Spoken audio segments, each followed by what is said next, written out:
I want to welcome to the show one of the greatest actors of all time, in my opinion. Goes by the name of Chad Coleman. You may know him from Dennis Wise, Cutty in The Wire, Tyreese in The Walking Dead, Coach from Left 4 Dead 2, Z and It's Always Sunny in Philadelphia. We have Chad Coleman joining me here on the show here today for Sports and Hip Hop with DJ Mad Max, Slide 365, iHeartRadio. Chad, what's going on, man? Welcome to the show. How's your day going? Oh, my day is blessed, bro. Oxygen and gravity are created. So I'm here with a clear mind and ready to chop it up with you. I'm happy to hear that, man. And congratulations. I think we should start off with this 20 years with The Wire. Did you ever think that we'd be talking about this show 20 years later? Uh, I can't say that I thought about it, but the depth of it and the groundbreaking nature of it, yeah, sure. The substance of it as the years went by, you knew how rich it was and what people seeing as one of the best shows, television shows ever produced. So I knew it was going to have legs. And in my opinion, when you look at it, The Wire had such an impact that The Walking Dead saw your part. They thought of you right away for Tyreese. And then you not only reunited you in the show, but you had Seth and Lawrence in the show as well. Yeah, I call us the Wire Walking Boys. Yeah. Or the Walking Wire Boys, one or the other. It's a unique little group we got there. I love those brothers too. Yeah, man. Just an amazing run that you had on the show. And what was your approach in getting into The Walking Dead as well as The Wire, in which you were added later on onto a major hit show? Like, what was the pressure that you faced, and how did you approach it getting onto these shows later as soon as they were already hits? Wow, you know what? I knew a lot of people, a lot of the actors involved in the show were friends, and I mean, me and Wood used to be roommates, so I knew of the show for sure through him. And then there was a point where Idris and I met, and he said, "Man, you could be on the Wire easy." And a year later, it happened. So I call him the prophet. But I felt like I was welcomed into the community with open arms. I'm bringing my A game, I'm bringing my skill set, and I had an opportunity to spend a lot of time with Calvin Ford, who my character is based off of. That's the real individual who is Javante Davis's uh, boxing manager and coach, and he's a champion now. So I had the opportunity to spend a lot of time with him, and that helped me shape the character. So that was like, you can't beat that kind of access when you got a real person to relate to and talk to and sit back and watch. So that really helped me land firmly inside of Cuddy. And then for The Walking Dead, I just talked to them a lot. And, Robert Kirkman, after seeing me on The Wire, felt very much like I was Tyreese. And so I just spent time talking with him. And when you come into the game with the person already feeling like what you bring is what they're looking for, it's just a matter of tweaking and collaborating with each other. It just an amazing performance there, and it really impactful in both shows. As I am a Walking Dead fan as well, but when you're playing Dennis Wise and which is known as Cuddy, the scene when you're trying to get Michael back, once you kicked him out of the gym and then he's Yeah. on the street and you're trying to apologize to him that you did it in the wrong way and you end up getting shot. I wanted to ask you about that scene because what's your thoughts on scenes that utilize characters getting shot now, especially after the Alec Baldwin situation, and how was that shoot for you in which you did have to get shot? Do you think that they should change it up how things are done in the future because of instances like Alec Baldwin and even back in the day with Brandon Lee? Yeah. I mean, we have to be incredibly careful when it comes to on-set use of firearms and the prop master. All of that stuff was top notch, taken care of professionally, top to bottom. There was never a time that I felt unsure or unsafe. And that is the job of the prop master and, just coming down from the top of how to do things. So I think if we stay on top of protocol and everybody is 1,000% professional and we take it slow, you can avoid some of these things, I believe. So I just think it should be a heightened sense of professionalism when it comes to introducing a weapon into any kind of scene. And you can't fall asleep at the wheel at all. You No. have to be hyper vigilant and you have to take it as serious as it really is. So I don't shy away from it. I say step up your professionalism and make sure you're crossing the T's and dotting the I's. And getting the role at The Wire because you auditioned, and then originally you were reading for Bodie, and they looked at your physique, and then they established that you were going to play Cutty later on. Yeah, I think that there's a little twist in that. That I was just reading Bodie material. You know what I Okay. mean? The sides, as they say, the portion of the script that they given me because Cuddy hadn't been written, so they had to give me something to say. But initially it was definitely the beard. They felt like I looked like that OG that had spent that time and was coming out. It was a great look, set me apart from everyone else. And then, when I auditioned, I just had an out of body experience. I had gone over the material so much; it was just fully inside me. So when they gave me an adjustment and told me to do it again, when he said action, I forgot everything I was supposed to say, and it just came out. And that's as natural as you can get as an actor. And so that sealed the deal for me. Yeah. It was just insane to see the character change and evolve and just grow in a short period of time because you come home, your character comes home, and eventually you go to that coming home party, which is Yes, insane. exactly. Yes, And then all of a sudden you have to make the choice of either killing the kid that was running away, and then you make the choice not to, and that's when you said that yeah. I'm becoming a man. And even your scene with That's Avon Wood. Barksdale, Yeah, that's when it comes to realization right there that he's a man now. yeah. And to coming from someone in the community like that, for him, even though he's on the wrong side of the law, there's tremendous amount of respect in that world. And usually it's tough to get out of that world once you're in it. But when a man who remains in that world sees another brother and sees his growth and sees his desire to be something different, and he says, man, go do that. Because he could have stood in his way and he didn't. And I think that was huge. And I hope people don't miss that, that even in the hood, there are guys who understand that somebody is going through a major transition and they need to live their life a different way. And they step back and they allow this man to become a positive influence on the community, and that's an amazing situation, as well as the scene when he gave me the money to help me get the gym going. So and it was awesome to be able to rock with Wood, man. Wood's an amazing actor and a great brother. And we, like I said, we was roommates at one point. I was really good friends with his brother Steve Harris, who's another amazing actor. So it was just, we were doing important work, and we wanted to do something that the community could be proud of. That's for sure. So for me, being able, I think there are more Cuttys in the world than there are any others, and there are more dudes out there trying to come from the wrong side, get on the right side, do something positive, and be the person that they really know they could be. That's a difficult challenge to take on because people perceive you one way, and it is huge. It's a huge risk, but when guys step up and do that, I want to applaud them, and a lot of these guys go unseen and nobody, celebrates their lives. But that's a beautiful thing. That's something we should all be proud of. We should aspire to those of us who had difficult times and made difficult choices and been in difficult circumstances to turn it around. We should be applauding that. That's why I really say Dennis Cutty Wise is to be applauded for sure. Absolutely had a huge impact on the show and just in the communities that in which there's people out there that we can recognize do the same thing. We got to get Calvin into Ford, cheese. Calvin Yeah. Ford, for real. Big Yeah. ups, Calvin Ford. He did it. I was with him at the gym when Javante Davis was 7 years old, going boom, boom, boom, boom.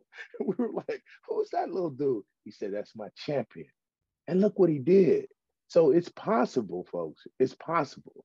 That man is a shining example of you can turn your life around and do something amazing in the community. And now that ain't the only champion he's gonna have either. So big ups to Calvin Ford for sure.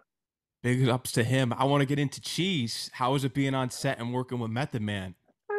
We didn't. Me and Mac really didn't have anything Not too together. many scenes, but how was it being on set with him and coming Oh across him? well, you know what? The first thing was, oh damn, dude is tall. I was like, yo, oh man, I didn't know he was. I thought he was shorter than that. But I'm a huge Method Man fan, so I was fanning out a little bit, but I tried to keep it under wraps. But just a nice gentleman, just a stand-up guy, man, and very talented, and has been able to spread his wings in acting. So proud of the work he's been doing, man, like crazy on, especially the what he just did on The Godfather, Harlem. I was like, go ahead, man. And we got to kick it on his show. Drop the mic. I was on that doing the rap battle with my man Carl from The Walking Dead. So it's Carl versus Tyreese, and Meth disrespected me, man. We talk about it later, man. He came, man. We talk about where you doing that old school rap. I'm like, bro, come on, man, ease up. I'm talented. You see the talent. Don't hate on me, man. So, I'm just messing with Meth. I'm proud of him, man, and his career and everything he's able to do. Again, people coming from particular circumstances and showing you that anything's possible. I'm a fan of, and I was writing down his raps when I was young. So that's real. Yeah. Enter the Wu-Tang 36 Chambers, Wu-Tang Forever, and even Tikal, his solo album. Come on, man. That's what I'm talking about. You got to break him down to the bone bristle. He's seeking missile. I know. I know. Classic stuff. They don't make hip hop like that anymore. No, it's just going in different directions. Everything evolves, but I think somewhere along the line we're gonna come back to it. You know what I'm saying? Because everything to have that kind of substance and value and the storytelling and the heart of it, being so real and true. I think we're gonna return to that. I really do. When you were involved with the rap battle and even on the set of The Wire, did any of the other members of Wu-Tang pull up to any of these places? Nah, I never, nah. I'm trying. Who I remember, I love my boy, and I'm spacing right now, but you know what I'm talking about. I don't know why I'm spacing on now because I really this is one of the dudes that I first met that was like, oh my God, this is my dude. Now I love ODB, but I am actually spacing on this man's name right now. He's one of the greatest rappers out there for me. He's in my top 5 for sure. But I'm just like,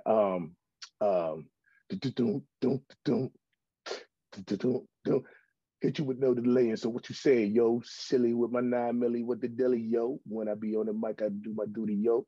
You know who that is? You know who that is? No, I actually don't. Oh, yes, you do. If I said the name, you'll know. Yeah, if you said the name, I would know. Yeah, that's why it's crazy because I've just been listening to him, but I'm just spacing. I don't know why I'm spacing on his name right now. He's from Long Island, and he used to be Chuck D? No, he used to be with Leaders of the New School. Oh, Busta Rhymes. There you go. And there we go. Know why I was like, you mentioned Leaders of the New School, I knew right away. Oh, absolutely, man. I'm telling you, that's my dude. I just, you know how it is sometimes, man. But that guy, meeting him was like, yo, man. He's like, no, you, man. I'm like, no, you, bro. He's one of my favorites for sure. Yeah, he's definitely top out there. One of the fastest lyrical rappers of all time. Can't touch it, man. When he do that thing live, boy, it's like, wow, man. Because I've seen him live like 3 or 4 times, and he's always showed love, and he's a legend to me. Man, Math's a legend as well. You know that. Yeah, he is. And another person that had that same flow was Pun. He could really rip the mic fast too. Oh, crazy, man. And, God, what's that thing he was saying? I was just dead in the middle, little Italy, little did we know it riddled to middleman who didn't do diddly. Oh, there you go. Okay. Yeah. Yeah.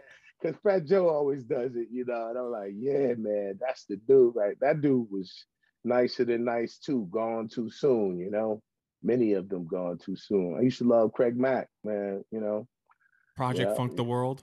Yeah, man. You should love some Craig Mack. And here come the brand new flavor in your ear. Yeah. And my boy, like, whoa,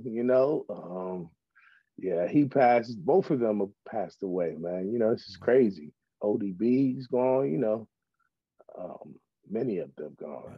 It's unfortunate, and I think you're right. It's eventually all going to come back full circle here, but I want to dive further into your career because coming from Richmond, Virginia, I heard about your family growing up, especially being a foster kid along with your family members. Yes. Coming up, and eventually you built your own organization in order to help foster kids as well. Yeah, no, I don't have my own organization. I Yeah. support other organizations like Living Advantage that's out there in LA, and these are kids who age out of the foster care system, and they need help with their vital records, so they can get jobs and places to live, even get a car, whatever they need to transition into being able to take care of themselves and have autonomy. That's what I'm about. Somebody blessed me. I was 11 months old. My sisters and brothers were seven. My brothers were 7 and 6. My sisters were 4 and 3, and I'm 11 months old, man. And George and Lottie Bird blessed us and took all of us. And you don't hear that story very often. Most times they split kids up, and kids don't even know they have brothers and sisters. They kept us all together. They raised us. They saved our lives. So, fortunately, I had the opportunity to connect with my real parents, and that's all love. But George and Lottie Bird saved my life, and I was with them for 14 years.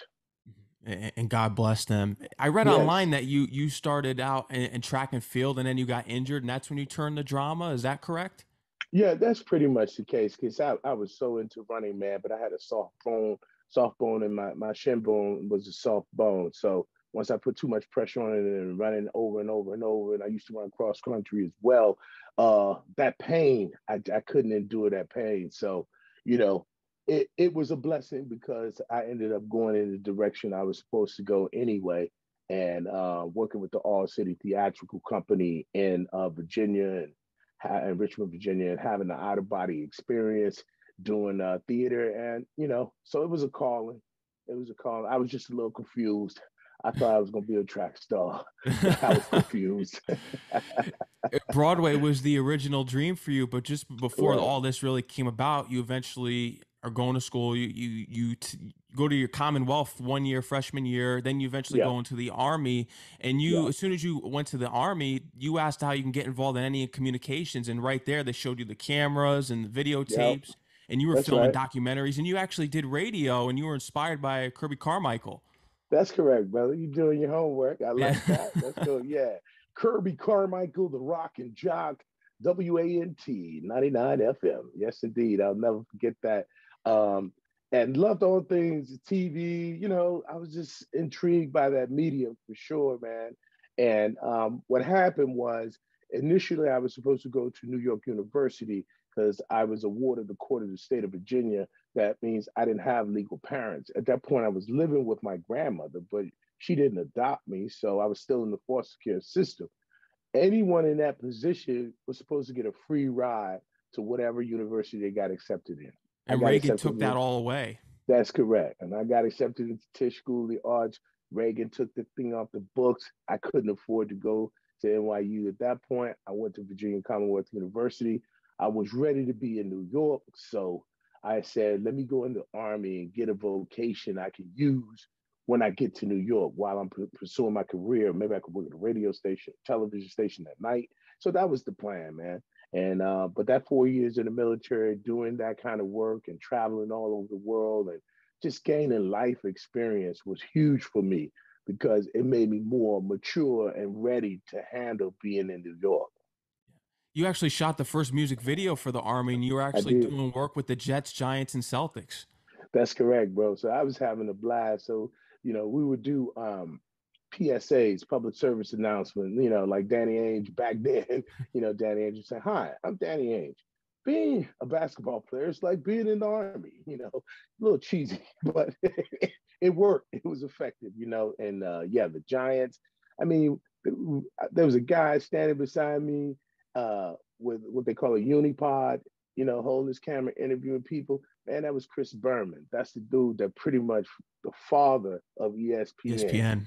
Yeah, man. So, I've been around a minute, boy, but so much fun. I'm in that music video. If you ever pull that music video up, I think it's called Good Morning Or Soldier. Soldier, yeah. Yeah, it'll come up. And I'm the dude at the bus stop because they all knew I was an actor too. They would ask me to do my monologues for them and stuff. So they were very, they were supportive. They're like, Coleman, that's good. Do it again, Coleman. Do that monologue again. So my other dudes, because they were photographers, they were artists too, just happened to be in the military. So they were all very encouraging, man. you get out of the military, you go to New York. It was your dream to get there, doing Broadway, getting involved in TV and film later on. And you actually meet up with your high school teacher as far as acting classes go. And this goes way back, especially when you were doing Experience with the Raisin in the Sun. And, he put his hand in your abdomen and said it has to come from inside. That's correct, brother. That was the experience that was it. That's when it was really burst in me. I never looked back from knowing that I was going to be a professional actor. He's like, son, you're doing a good job of saying it, but it's got to come from like just deep inside you. And I went off stage and he was already teaching us about substitution.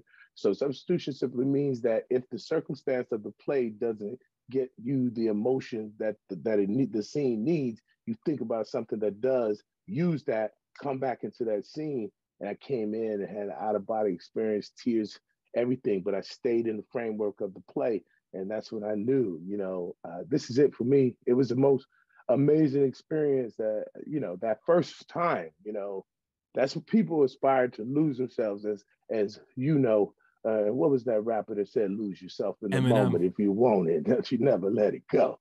So yeah, it was like that. And everybody just lost it. It was like, oh my God, how'd you do it?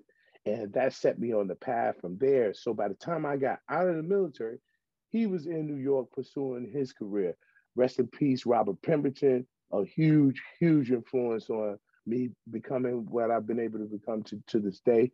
And so he helped me with pictures and resume and get the backstage. And this publication will help you as a non-union actor get your foot in the door.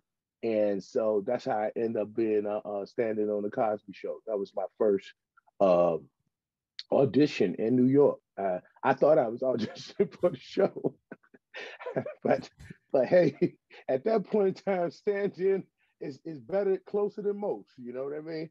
So I Exactly. had the opportunity to watch about Mr. Cosby and Malcolm Jamal and all those fantastic actors. Man, I mean, Lisa Bonet was dating Lenny Kravitz at the time. No one knew who he was, and she was like, "Come on, guys, can you play Lenny's music for the pre-show?" Just to try to get him on. She was championing his cause back then, man. So it was an amazing time, an amazing experience that helped me be ready to do sitcom work later on, Yeah. which I ended up booking a show, Malcolm Jamal's first show after Here the and now. Cosby. You got it, brother. Yep. And I ended up booking that. He's like, oh my gosh, I told you I'm an actor, man. So we won't go into how that went, but needless to I say, heard that it was a terrible experience. that was a tough Yeah. experience. But we was trying my best to say, hey man, whatever makes you look good, we look good. And we were doing our best. He was under a lot of pressure.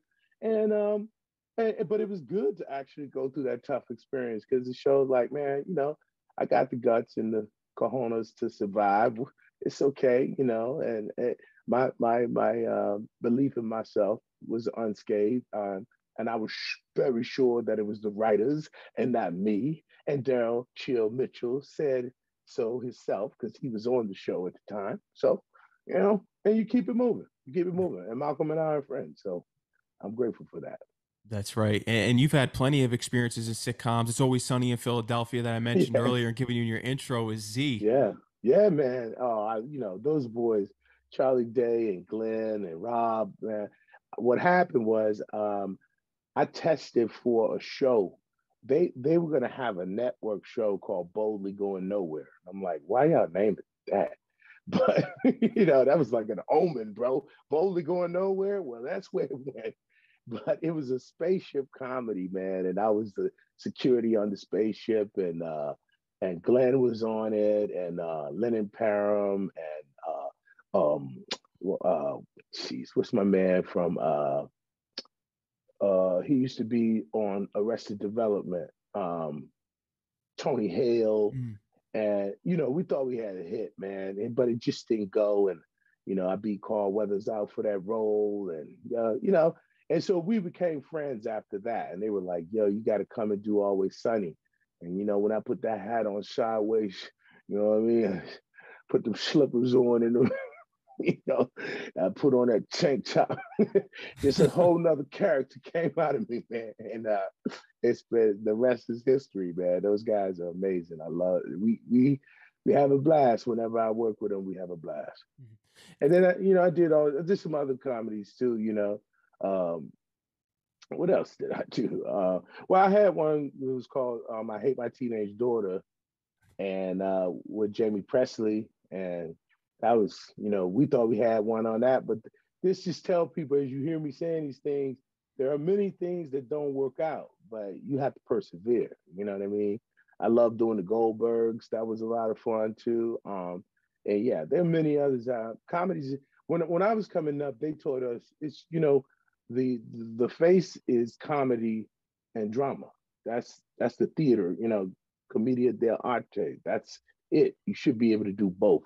So they taught us to do both as well as Shakespeare. And then I'd be remiss if I didn't say what's going on right now. The hottest thing out there right now, the Orville, and working with Seth MacFarlane on that, and that's streaming on Hulu right now, and we're knocking it out of the park, man. So I hope y'all tuning into that. When you look back at it on your, was there ever a time you reflected maybe subconsciously that there was a film or a particular role that inspired you and said that this was what you wanted to do? I would have to say a soldier. As far as film, Yes. it's called A Soldier Story, and it was based on a soldier's play. It was an off Broadway play, and it was a Pulitzer Prize winning play on by Charles Fuller.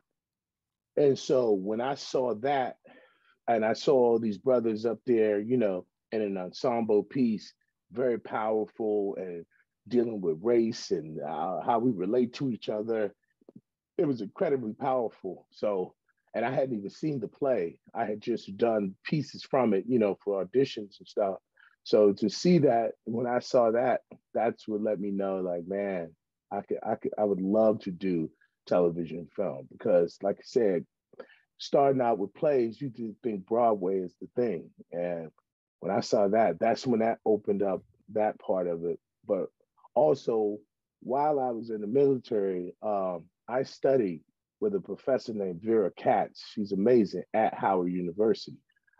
She offered me a scholarship, but I didn't want to go. I felt good just working with her one on one, and she told me you can do this, and and I did. And she years later, she's walking down the street, and I had made my Broadway debut, and she saw me on the awning outside, and she called me, and I was like, that was a moment for both of us because she believed in me back then, and the other thing I'm saying to that, like, here I am in the military, but that didn't deter me from my dreams. I sought out somebody to study with. So the path don't always have to go one way, but however it goes, if you want it, you got to do it. You got to stay in it. You got to find a way to stay connected to it. And she helped me with that. And she also helped me more with craft, how to hone my craft. And she, to have someone like her tell me I could do it meant the world to me. And for that to go down, oh man, it was priceless. And I ended up performing for the president of the United States at the time, Barack Obama and Michelle. And it was an incredible experience. And Meryl Streep came backstage and tears in her eyes and she kissed me in my mouth, said, "You're an amazing actor." They wanted to come back, but the Secret Service wouldn't let them. And I was like, "Well, you're the president of the actors, so don't worry about it. I'm good. I'll catch up with him another time." Thank you so much. Because, Meryl Streep is the ish for sure. So that was incredible experience. And all sorts of folks came through to see the show from Denzel to Lawrence Fishburne, Forrest Whitaker, folks like that, man. So that was an amazing experience and accomplishment and something I carry with me always. Yeah, a full 360 moment and just hearing about and relating to everything that you went through, especially when you were on the train in New York after standing in for the Cosby Show and you were crying on the train because you knew that you could do this and you could act. And with given an Absolutely. opportunity, you could take over and gain what was yours. That's correct, brother. Those were some real tough times leaving, Kaufman Astoria Studios, because they taped on Friday. So leaving on that Thursday, knowing that I wasn't gonna be involved in the live real taping, man, was tough. Yeah. But again, I had that. They call it intestinal fortitude. I had an inner belief in myself that nobody could shake. So, you have to have that. Doesn't mean you don't have doubts, but your doubts are not greater than your belief in yourself. No, you're exactly right. And we have to dive into The Walking Dead here. Tyreese, For one of sure. my favorite characters on The Walking Dead, and was angry when they killed you off. But it happens on the shows because you gain so much momentum, and you identified with Tyreese right away because you related to his gentleness and kindness and him not That's wanting to correct. kill anyone. You That's related right. to that, and you looked at The Walking Dead as the beginning of a new world instead of the end of the world. That's correct. It's always about hope and possibility.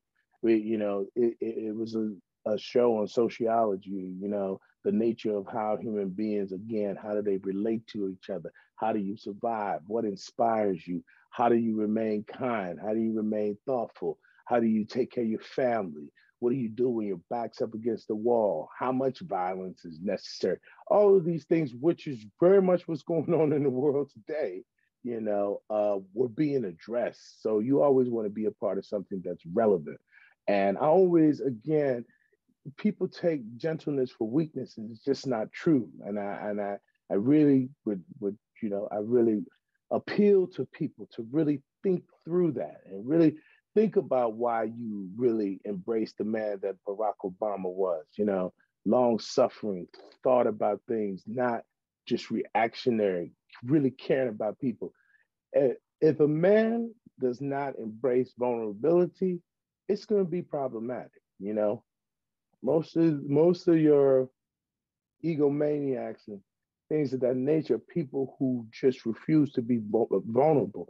But if you really want to be a whole man and develop as a person, you got to be able to relate to people from your vulnerable side. And that does not mean weakness at all. It's actually strengthen that. Because if your heart ain't open, you know, you're susceptible to do anything because you really don't give a, you know what I mean? Yeah. And then just money, power, and control become everything, and you just mow through people. And I won't suggest who you may come to mind, but you know, we'll leave it at that. So people come to mind, but true leaders must walk with some vulnerability for sure.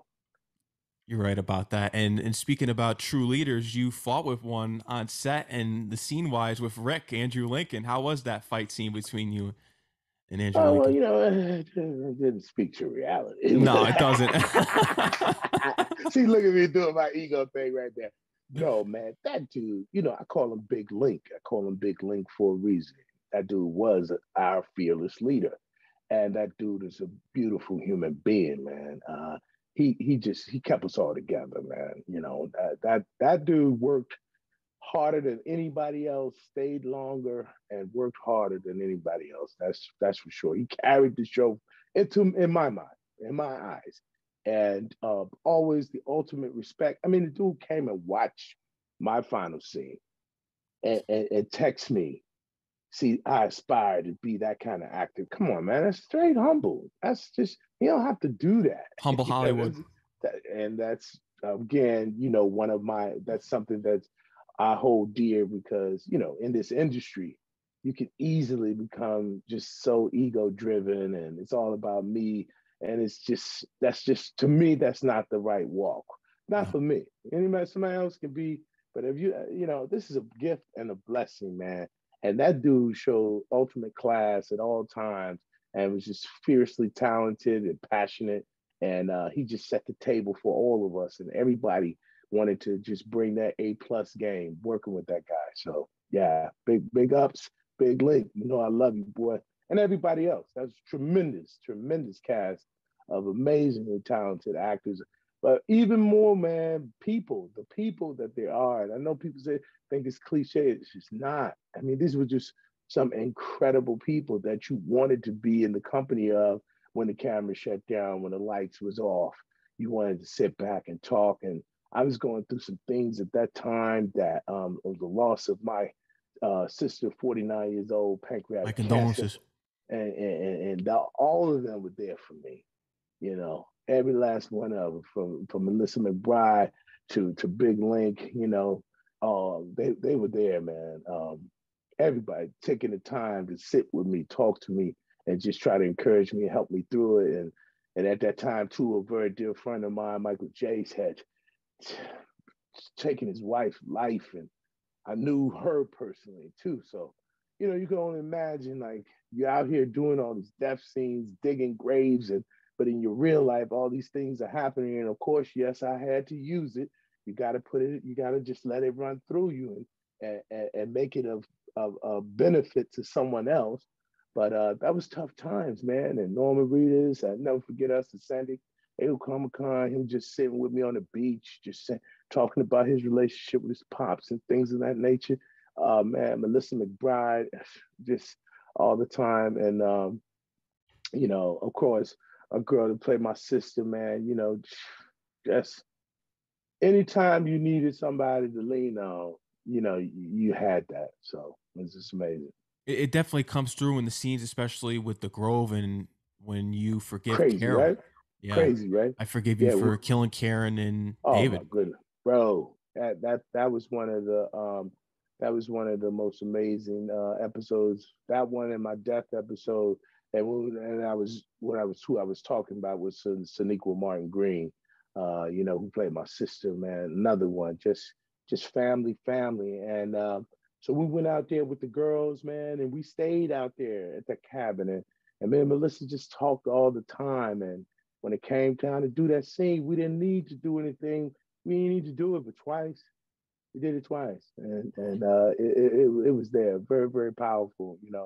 My man Mike Satrasemis, who is now big time executive producer on Fear of the Walking Dead and working on The Walking Dead.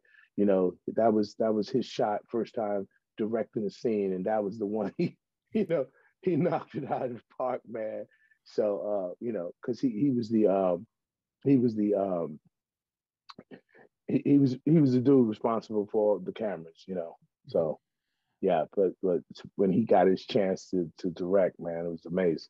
So What was your mind frame and process and just your approach in going into The Walking Dead, knowing that it's more drama in real life than it is horror, but there's a huge horror element to the show because you're in the zombie verse now. What was your background as far as your knowledge of horror and what you could bring to that show and which we saw? what I knew is that, listen, man, you better play it full out.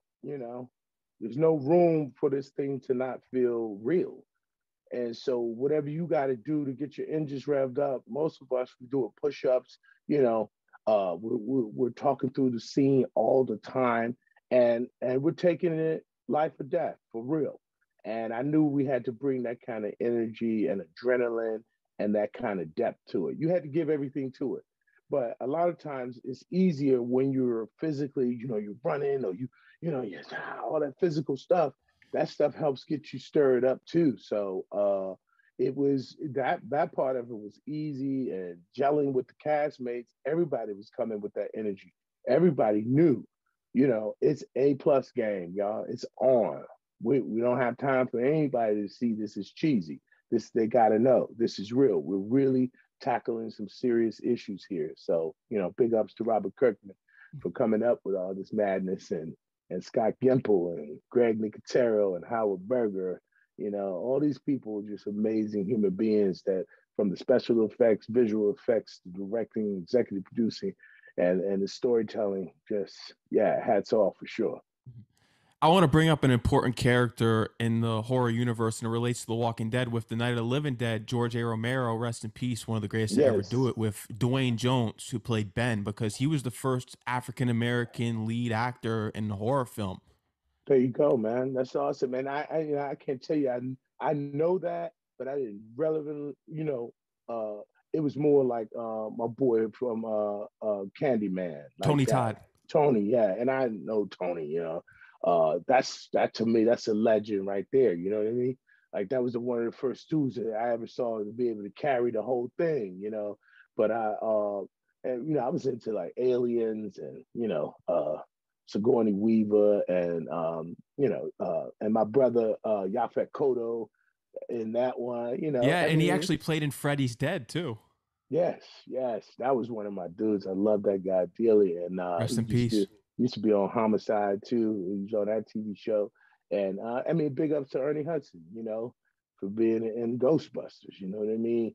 all these representations are important, no matter how a person might say, I don't want. It's like, nah, when you don't see yourself and then you see yourself, you go big ups and you're thankful for that. And because it's promising, it's aspirational. It lets you know that you too can be there. And that's where I've always been. When I see actors of color doing their thing, I'm celebrating, man. That's beautiful because that helps the promise of you paving the way to help me get through there for real, or get that opportunity to show what I can do. So that's where I'm at with it. Absolutely. And you brought up Ernie Hudson, especially with the Ghostbusters, but something that I think The Wire is really influenced by when I really look at the show, The Wire's, it's real life. You could tell that it's Oh, without closest a to real doubt. life. And I look at this movie that Ernie Hudson played the character Lolly in Sugar Hill with Yeah, Wesley Snipes. absolutely, absolutely. Yes, sir. That was the real deal for Yeah. sure, man. Yeah, man. I never forget that. ah, the boys was going hard in the paint on that one, man. And big ups to Wesley Snipes too. And in terms of action and things as well. Not to transition out of this one, but because the dude's a fierce actor, and that was a serious acting lesson for those who haven't seen it. Please do check out Sugar Hill. But Michael also Wright. for that's who I was trying to think of, bro. It's one of those days for me. And ginkgo or something. But Michael Wright, scary man, crazy boy. And then I'm trying to think of my man's name right now. He used to be on the Mod Squad back in the day, and that's way back a lot. Clarence Williams III. I know he wasn't in that one. Maybe I'm thinking about him as the father in the Prince movies, even the Mhm. Prince and Doves Cry. Just thinking about a fierce actor like Clarence Williams III. That's how Michael Wright was. You know what I mean? The dudes that just show up and lay it down. I always had major respect for dudes that didn't always get the same amount of real estate, but wherever they showed up, bam, they made that impact. Yeah. And just to close out with The Wire, because I want to move on to your video game and an upcoming work as well. Michael K. Williams, it was just so unbelievable to hear about his passing, and he didn't get to see the 20th No, anniversary, 20 man, years. brother, crushed all of us. There's not one of us that wasn't crushed by that. It's a cautionary tale, though, ladies and gentlemen. Please remember, it's real out there. I ain't gonna go no further than that.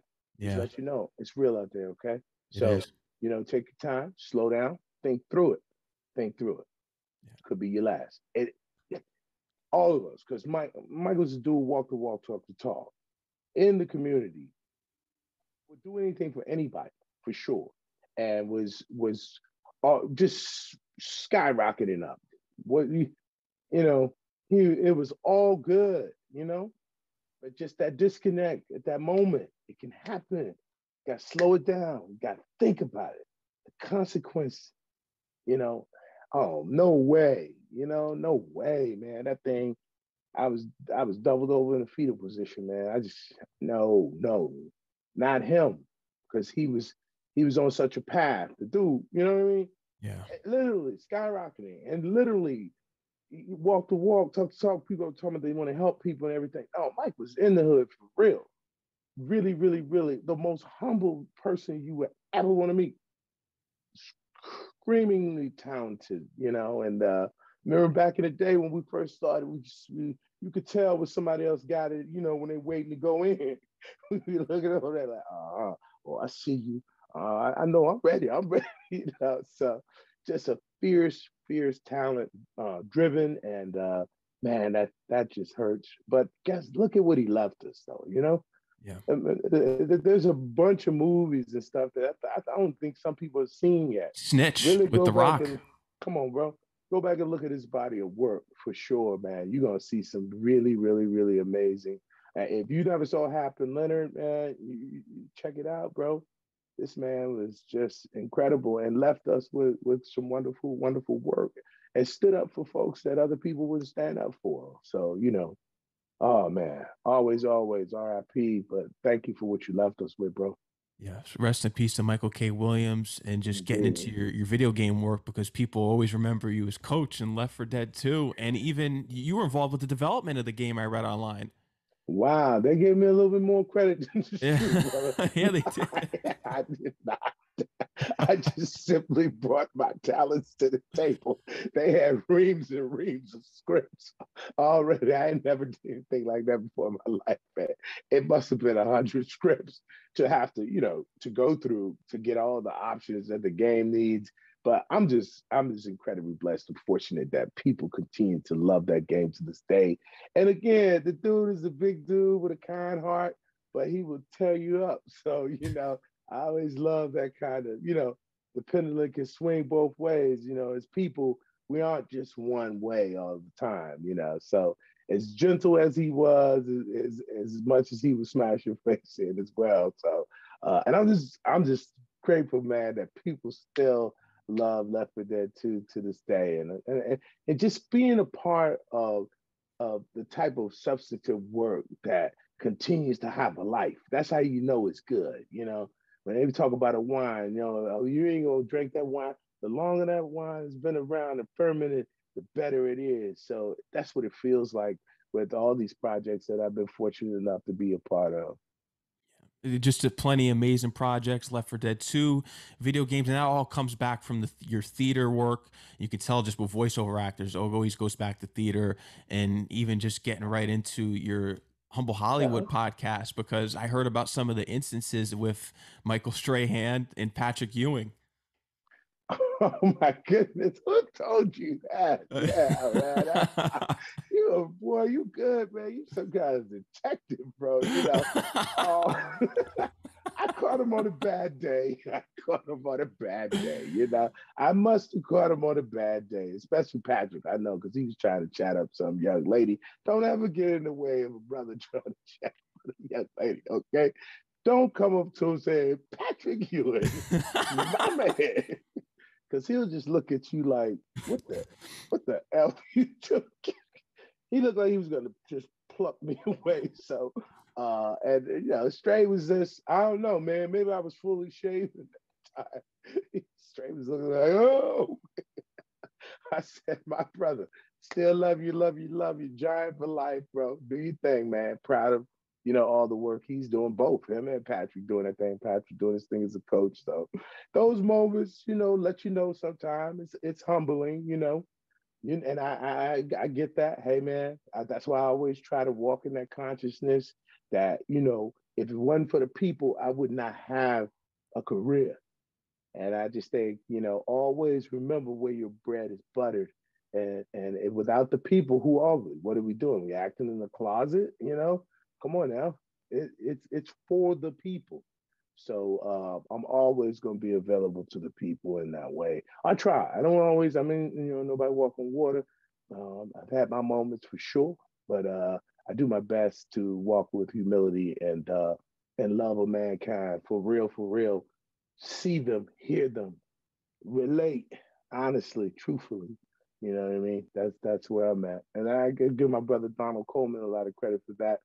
Donald was always interested in who are you as a man. I know who you are as a talented actor, but who are you as a man? And that's a huge question that every man needs to ask himself. And just strive to be better. Strive to be my best self. Mhm.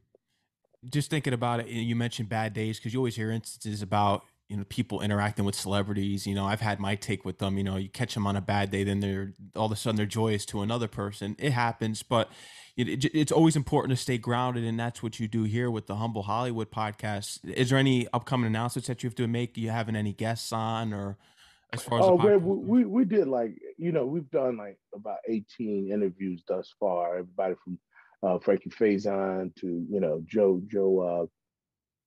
Morton and Amy Ryan and Jeff Kadir, celebrity psychologist, and we've done Dan Tanney, an astronaut, excuse me, and so we have a very eclectic group, of interviews. So what we're doing is just shaping it and shopping it. So right now we're still interested in finding the right platform for us. So that's where we're at with that. We're just working on finding the right platform. Yeah. Rest in peace to Ray Liotta. And recently I saw you pay homage to James Caan, Come the on. great Godfather. Do you Yeah. regret not going up to Al Pacino at the Four Seasons Hotel when you saw him? Because I know you used to be like the background guy, but I remember you said that you saw him like a few years ago, but you didn't go up to him. Yeah, no, I left that Titan alone. I felt, I got a chance to meet Dustin Hoffman. Okay. So and he was, with his wife, and he was available to it. But sometimes you can see and sense that a person is in their own little deal. So I was always reading it. I was reading the temperature of the room of what it perceived to be to me. And it just did not feel like Yeah. the move at the time.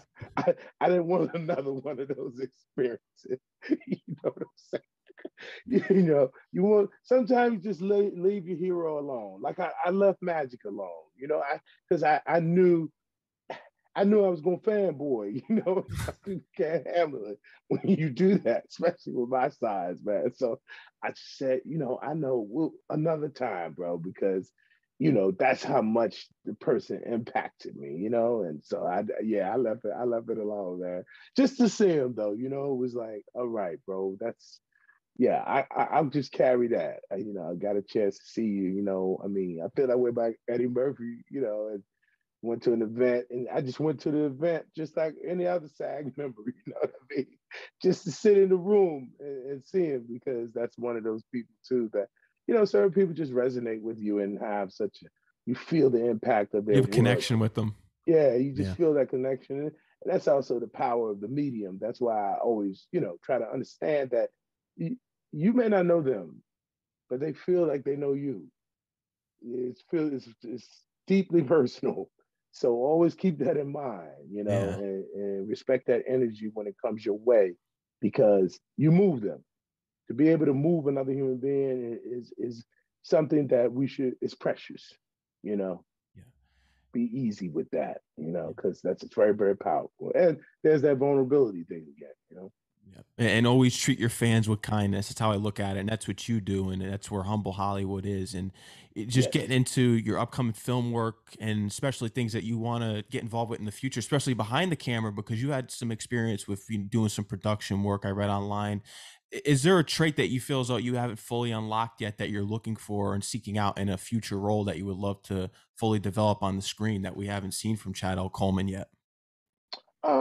I could tell you that I'm very much interested in doing something with a reimagining of the Elephant Man, Mm, and just thinking about, all the different dynamics and layers about how people perceive you and when people project on you or who you are, and just playing around with the notion that he really didn't look distorted at all. It was just people's their own projections on him, playing with it like that. So that's something I definitely want. But executive producing is the short answer, and I am working on it. I do have projects on the table, and certain things are moving forward. That I'm not going to speak on it like that right now, but yes, I have things moving forward. I have my own short film that's screening at the Long Island International Film Festival Expo this coming Thursday, July 14th. My short film is being screened in a block at like 8:30, and I'll also be showing up to be able to sign, and it'd just be me in New York. So for everybody who didn't get to see me at New York Comic Con over the past couple of years, or certain cons, I'll be there, and I'll be signing from 12 to 4:30 on the 14th, and from 4 to 9 on the 15th of July at the in Belmore, Long Island, at the Belmore Movie and Show Place. wow. Yeah, you're always going to be a part of the Comic Con universe, especially with The Walking Dead. Absolutely, bro. And I that's the gift that keeps on giving, and I do appreciate that. And I will be at San Diego Comic Con as well with the Orville, and we're very, very proud of this hybrid show that Seth MacFarlane birthed with the help of many other amazing human beings. So we're proud of this season, and y'all keep making enough noise to let them know that it should be a season 4. That's what I want. Yeah. I'm looking forward to it. Chad Coleman, is there anything else that you would love to let the audience know, your fans know? Anything else that we didn't cover? Uh, yeah, well, I just finished working with an amazing brother named Bomani J. Story, Mhm. and we just worked on a film called The Angry Girl and Her Monster. and that's a reimagining of the Frankenstein story. And young Leia plays Queen Latifah's daughter on The Equalizer, and she's just amazing in it, and just an amazing cast. Bomani is an amazing filmmaker, so I can't wait for you guys to see that for sure. And because what it is, it's like she's a brilliant young girl, but the world sees her as an angry Black girl. And then he uses the classic Frankenstein monster as a metaphor for how people perceive young Black men. So it's deep, That is but deep. it's also horror too, you know. And so he's this kid is incredibly talented, and just you kind of see coming out of the Jordan Peele school, but not because he's been developing this for 10 years. But at the same time, I will tip my hat a little bit to Jordan. But this is something that I can't wait for other folks to see. And get my comedy chops on Girls Five Ever, Tina Fey's deal with Meredith Scardino. And that's Peacock streaming right now. And I get to rock with Renee Elise Goldsberry, what a lot of people know from Hamilton, and she's on Billions. And I play her love interest, so you can check that out too. And I'm on Showtime's Three Women. So yeah, man, I'm just keeping it moving, bro. And I have my own projects, as I said, that I'm working on. And the short film is called Wish Lab Inc. It's not out yet, but if you can make it to the screening, please do come out. And I'm developing something for Catch Light Entertainment, and that's going to be really hot. So we're looking for, I just keep it moving, keeping the balls in the Staying air, busy. staying busy, but looking, I'm always striving to go higher. You know what I mean? Looking to take it to another level. That's my just keep aspiring. I know what was in my head and heart as a little kid, in Richmond, Virginia. I know, so I keep striving to have that materialize completely. You know what I mean? I've been very fortunate in my career, but I got way more left in the tank. That's a fact, and you're going to accomplish it all, especially the Elephant Man, because that's just a tragic story when you learn about it. But the classic movie with Anthony Hopkins, it's Yes, absolutely. And then I saw he did it. The brother, wonderful actor. I saw it on Broadway as well, and I saw this young man's take. Today is the day to not remember. So it was Bradley Cooper. Bradley Cooper did The Elephant Man on Broadway. yeah. So I saw his take on it as well. He didn't have any prosthetics. He looked like he looked, but he contorted his body. So that made me think about it from that perspective. And again, if you think about it from a standpoint of race, Mm-hmm. you can see somebody perceiving someone some way, and that's not how they are at all. And a lot of young Black males have to deal with that, people's projection on them of what they see. And like, you can't see my beauty, you don't see it. So that's something that's ruminating for me for sure. I want to do something with that. Yeah, and I can't wait to see what you're gonna do there, and carrying on that, and just seeing everything else that you bring to the table here in the near future, man. And Chad Coleman, man, I want to thank you for coming on the show here today. I enjoyed speaking with you. Anytime that you want to come on, you're always welcome. Thank you for all that you've Yeah, done. I feel the same way, man. You thorough, bro. You Oh, you thank you you. you you you you step to the table prepared. Yeah. I didn't know how you know about the Patrick Ewing. That was good, boy. I said this boy prepared. He got a staff. Where you staff at? They back there somewhere. You got No, about no, five, I'm six people solo rocking here. with you. Oh man, well you thorough, bro, and I do appreciate. I had a good time with this, bro, and yeah, of course, I'd love to come back when I'm, got some more stuff queued up. Yeah, let's do it. Absolutely. And Patrick Ewing, I'm a Knicks fan, so I relate to I'm Weebay's sorry. I'm sorry line. to hear Yeah, it's horrible. So I relate to Weebay's line in The Wire when he says, "Oh, the Knicks effed up the draft again." that. They always do it. Even back then, right? Look Yeah. at that. Yeah, it's 2000. I still the think I was same. like 4 years old when The Wire came out. So Wow, that's ooh. Don't say that. But no, I get it. I'm the one that feels old.